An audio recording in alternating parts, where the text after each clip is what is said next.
What is going on, guys? Welcome to this video. In today's episode, we're going to talk about computer vision, and we're going to use an algorithm called adaptive thresholding in order to make a poorly lit book page readable again. So let us take a look at the example here. We have a book page here. The book is called Deep Work, and I highly recommend it. It's an awesome book.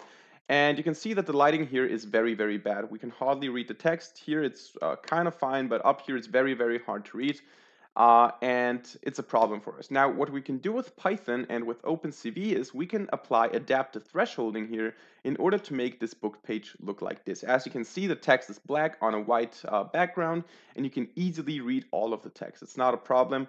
And this is exactly what we're going to do in today's video, so let us get right into it. Now, one thing that you need to make sure before you get into the code is that you have already installed OpenCV. So for that, we're opening up the command line or the terminal on Mac and Linux, and we activate the conda environment if you're using one. If you're not using one, just skip this step.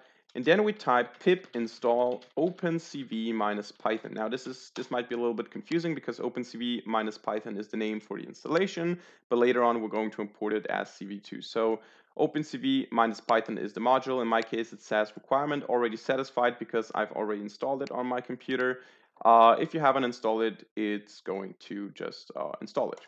So this is how you install OpenCV Python. You import it with CV2, and I like to give it an alias of CV. Now, the second thing that you need to do is you need to take an image of some text with bad lighting. So what you do is you take a magazine, you take a book or whatever, or you use your own handwritten text, and then you make sure that you have very bad lighting, and you make a picture with your phone, or you maybe just Google for pictures, whatever.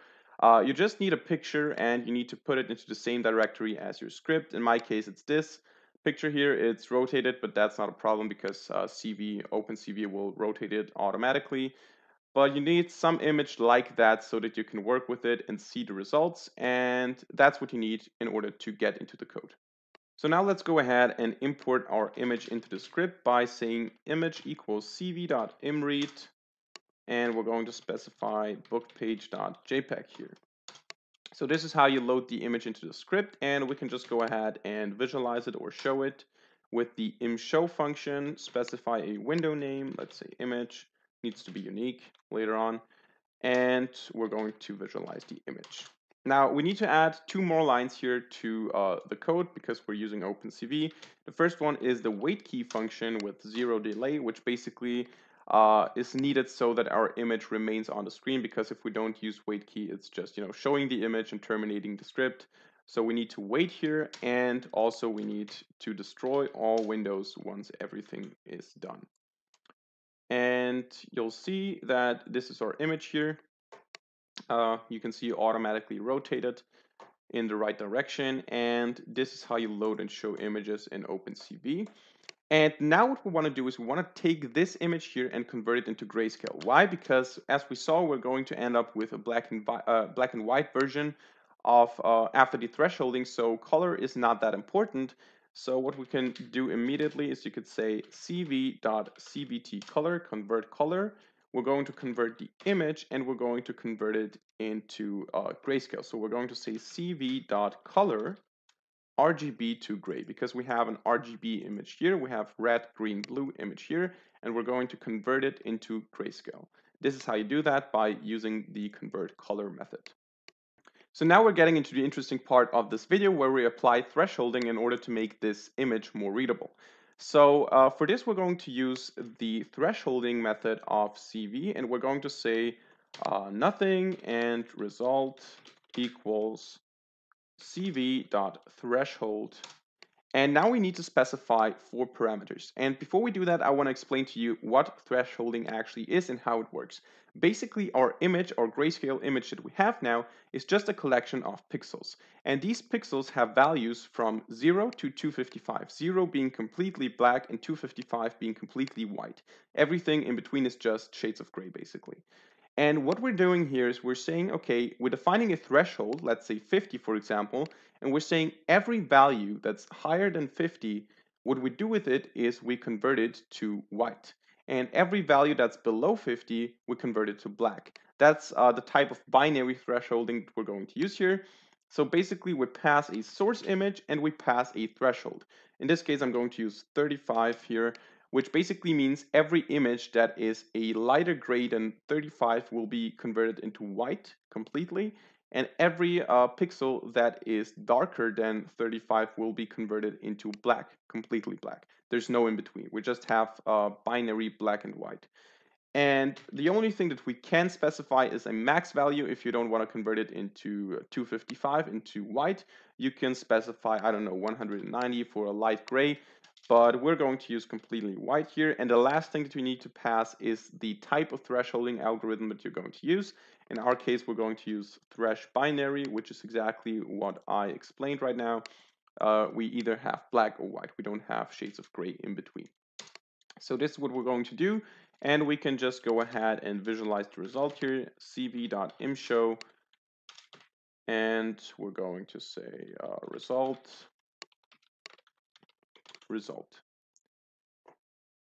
And as you can see, this is not exactly what we wanted. This is not what we saw in the beginning of this video, because we have a lot of text down here that we cannot read because it's too bright, but at the same time we have text up here that's too dark and blacked out because of that. As you can see in the original image, the problem is that we have the top of the image is way darker than the middle, the center, and the bottom of the image.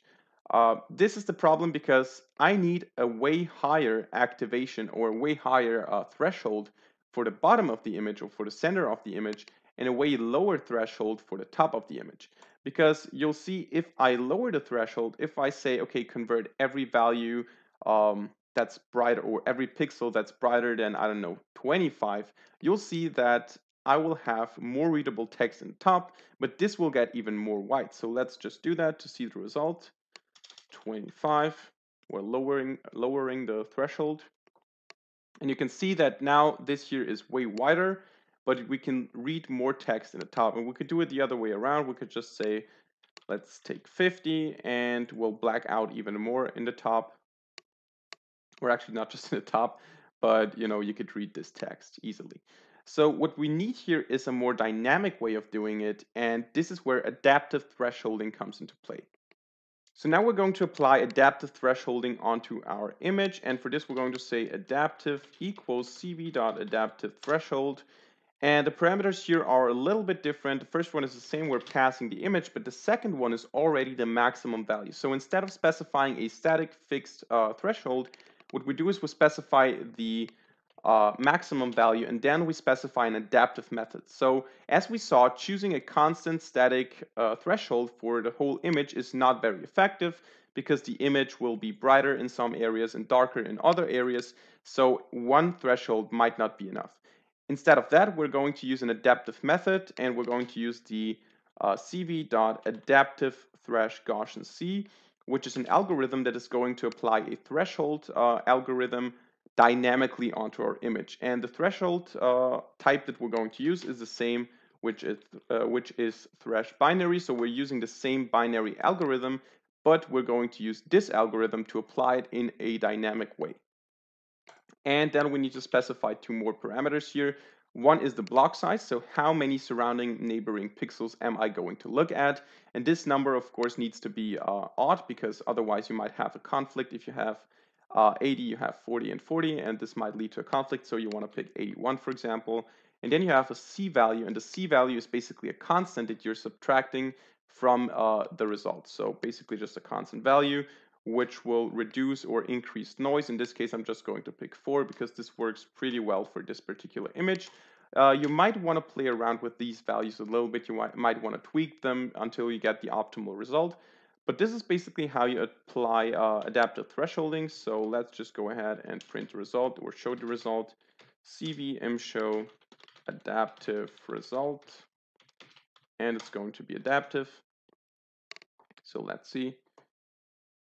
And you can see that we got a much better result. We have a dynamic result where we can read all of the text. Of course, we can tweak some parameters for maybe reducing the noise, or maybe making this a little bit sharper. So what we could do is we could put this to 2, for example, and you'll notice a little bit more background noise. But also, okay, no, actually it's not sharper then. But maybe 3 will do it better. Yeah, you could see that there's a little bit more noise now, but this is a little bit sharper or better readable. We could also increase that to 7 for even less background noise, but then the letters in the top dissolve a little bit. So you need to find the optimal value. I think 4 is pretty good, to be honest. Also, you can tweak the block size a little bit, so you can look at more blocks, for example, 200 pixels, which doesn't work, of course, because I mentioned it has to be odd. So 201. You can see this is actually quite good, to be honest, but you could also, just specialize it and say, okay, just look at 20 neighboring pixels uh, to have a more individual result. Okay, 21, sorry, same mistake. And you can see, the text is thinner and sharper, but also, it's again dissolving a little bit in the top. So you just need to find a setting that works best for you. But this is how you use adaptive thresholding to make an image with bad lighting readable again. So that's it for today's video. I hope you enjoyed it and I hope you learned something. If you want to see more computer vision tutorials in the future, let me know by typing it in the comments down below and also clicking the like button so that I know that you like this type of video.